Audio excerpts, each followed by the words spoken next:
ხელოვნურად ინსპირირებული კამპანია და დეზინფორმაცია ხელისუფლება რუსოფობიური განწყობების გაღვივების მცდელობის უკან Deep State-ის გეგმას ხედავს. მთავრობის მეთაურის შეფასებით მიზანი რადიკალიზმის გამწვავება და ქვეყნის დაზიანებაა. სოფო ბერიძეა პირდაპირ ეთერში. ხელისუფლება, რომელსაც მხარს მოსახლეობის უმრავლესობა უჭერს, თავს ვალდებულად მიიჩნევს არსებული რეალობის შესახებ საზოგადოება სრულად და დეტალურად იყოს ინფორმირებული. სწორედ ამას ეძღვნებოდა დღეს მთავრობის მეთაურის საკმაოდ ვრცელი პრესკონფერენცია, რა დროსაც ირაკლი კობახიძემ კონკრეტულ მაგალითებზე დაყრდნობით განმარტა, თუ რატომ არის ჩვენს ქვეყანაში შეკვეთილი რუსოფობიის კამპანია. მიუხედავად იმისა, რომ როგორც გითხარით, მთავრობის მეთაურის პრესკონფერენცია იყო საკმაოდ ვრცელი, მაინც აღმოჩნდნენ ცალკეული მედია საშუალებები, რომლებისთვისაც რთული გასაგები აღმოჩნდა, თუ რატომ არის რუსოფობია პრობლემა საქართველოში, რატომ არის ეს საკითხი აქტუალური ხელისუფლებისთვის და რა საფრთხეებს შეიცავს რადიკალური ანტირუსული კამპანია. ქართველი გმირის სამხედროების ომის დამნაშავეება, ჩერაცხვა და აბსურდული ტყუილის გავრცელება, საქართველოს საზღვაო კურორტებზე ხელოვნურად მოწყობილი ანტირუსული კამპანიები, სოციალურ მედიაში გავრცელებული ყალბი ცნობები რუსი ტურისტებისთვის არსებული უარყოფითი გარემოს შესახებ. ეს არასრული ჩამონათვალია იმ უახლესი ფაქტებისა, რომელსაც მთავრობის მეთაური საქართველოს ქართველი ხალხისა და მისი სუვერენიტეტის წინააღმდეგ მიტანილი შტურმის თვისებრივად ახალ ეტაპს უწოდებს. ირაკლი კობახიძე დარწმუნებულია, რომ 2008 წლის აგვისტოს სისხლიანი დღეების მსგავსად ახლაც ნაციონალური მოძრაობა Deep State-ის დავალებით მოქმედებს. პრემიერის განცხადებით, ამ დავალების მთავარ ხელწერას საერთაშორისო დონეზე ქვეყნების დაპირისპირება და ერთმანეთთან ომში ჩაბმა, ქვეყნებში კი საზოგადოების რადიკალიზაცია და ერთმანეთს შორის დაპირისპირება. შედეგად მივიღეთ Deep State-ისთვის სასურველი, ჩვენი ხალხისა და ქვეყნისთვის კი ტრაგიკული მოცემულობა. მიუხედავად ამისა, 2008 წლის აგვისტოს ომის შემდეგ საქართველოში რუსოფობიური განწყობები არ ჩამოყალიბებულა, რაც რა თქმა უნდა Deep State-ის დავალებით მოხდა. ისევე როგორც ის, რომ ქართულმა აგენტურამ რადიკალური ანტირუსული განწყობა მხოლოდ 2022 წელს რუსეთის მიერ უკრაინაში მეორედ შეჭრის შემდეგ გამოავლინა.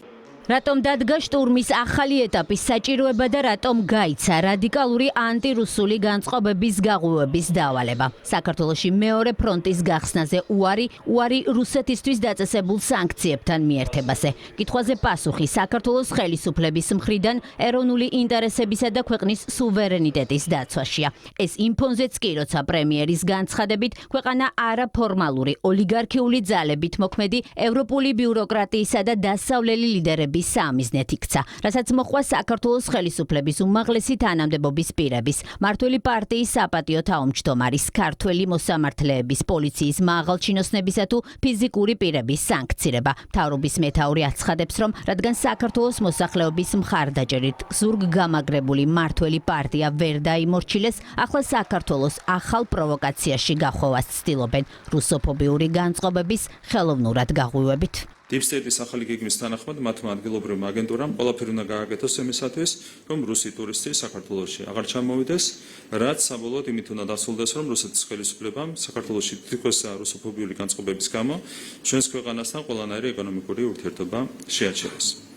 ამ ყველაფრის მიზანი საქართველოს ეკონომიკის ჩამოშლა, ერებს შორის შუღლის გაღვივება და პროცესების სამხედრო კონფლიქტამდე მიყვანა. როგორც არ უნდა იყოს Deep State-ის გეგმა, არ უნდა დაუშვათ, რომ პოლიტიკური უთანხმოებები, წარსულში დაშვებული პოლიტიკური შეცდომები თუ გლობალური ომის პარტიის მიერ საქართველოს ომში ჩართვისა და რუსეთთან მეორე ფრონტის გახსნის გეგმა ხალხთა შორის ტრობის საფუძველი გახდეს. მთავრობის მეთაური აცხადებს, რომ რუსოფობია, ისევე როგორც ზოგადად ქსენოფობია, ქართული კულტურისთვის უცხო მოვლენაა. ამიტომაც ფაქტების ანალიზზე დაყრდნობით ხელისუფლება ამტკიცებს, რომ ის რაც დღეს საქართველოში ხდება ხელოვნური კოორდინაციის შედეგია.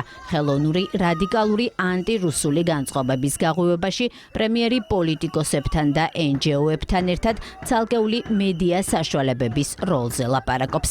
გაიყვანეთ პლიასზე თქვენი უცხოელი აგენტები და აჟიტირებით გააშუქეთ ეს როგორც ეგრეთ წოდებული ხალხის პროტესტი რუსი ტურისტების მიმართ. ასეთივე აჟიტირებით აშუქებდით თქვენ ქორწილებზე თავდასხმას, როცა ხოშტარია მიუვარდა რუსულ ქორწილს გარეთ პატრონები, შიგნით აგენტურა, ყველა ერთად ცდილობს, რომ გააღვივოს ეს კამპანია. ვრცელი განმარტების მიუხედავად რუსოფობიის წახალისებაში დადანაშაულებული მედია საშუალებების წარმომადგენლებისთვის მაინც გაუგებარია, რატომ ხედავს მთავრობა დღევანდელ მოცემულობაში პრობლემას. კიდევ უფრო ვრცელმა ანალიზმა უახლესი წარსულის მაგალითებამდე მიგვიყვანა. რადგან ხედავთ, რომ საგანგებო ყურადღებას უთმობს Deep State ამ რუსოფობიურ კამპანიას, ჩვენ საგანგებო ყურადღება უნდა დავუთმოთ. საკრუიზო გემს რო დახვდნენ თქვენი პარტიული აქტივისტები და თქვენ რო ამას აჟიტირებული აშუქებდით.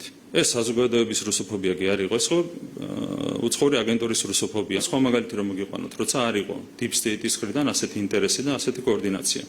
2016 წელს საქართველოში გაიმართა EUTO საპარლამენტო ასამბლეა და აქ იყო თვარსები 6 რუსი დეპუტატი ჩამოსული და ამ 6 კაციდან 2 თუ 3 ჰქონდა დარღვეული ოკუპაციის შესახებ კანონი. მაშინ შეთანხმდნენ უსუფაშვილიდან აცმოძრაობა, მაშინ არ ჰქონდა Deep State-ის ინტერესი რომ ხელოვნურად აიღელვებინა ქართული საზოგადოება, არავის არ გაუგია ესე მოხდა ეს ყველაფერი. 2020 მინდა შეგახსენოთ, იქ შუალედში რო თქვენ ტელევიზიებში ცხეროდნენ რუსულად, მაგაზე აღარ გავამახვილებ ყურადღებას. 2020 წელს თქვენ პარტიას ჰქონდა წინასაარჩევნო ღონისძიება, სადაც თბილისო შესრულდა ნახევრად რუსულად. თუ ასეთი გზნებარე დამოკიდებულება არის თქვენს პარტიაში, ერთი კაცი ხონდა წამოხტარიყო, სცენაზე ავარდნილიყო, შეეწყვიტა, როცა 2%-იანი ტელევიზია აწარმოებს კამპანიას, რუსოფობიურ კამპანიას, ჩემი ვალდებულება, იმიტომ რომ 59%-მა დამიჭირა მხარი ბოლო არჩევნებში, ქართულ საზოგადოებას უთხრა სიმართლე იმასთან დაკავშირებით, თუ რა სამარცხვინო კამპანიას აწარმოებს უცხოური აგენტურა ფორმულა შატლით. საქართველოს ხელისუფლებისთვის ახლა უმთავრესია. საზოგადოებას ესმოდეს, რომ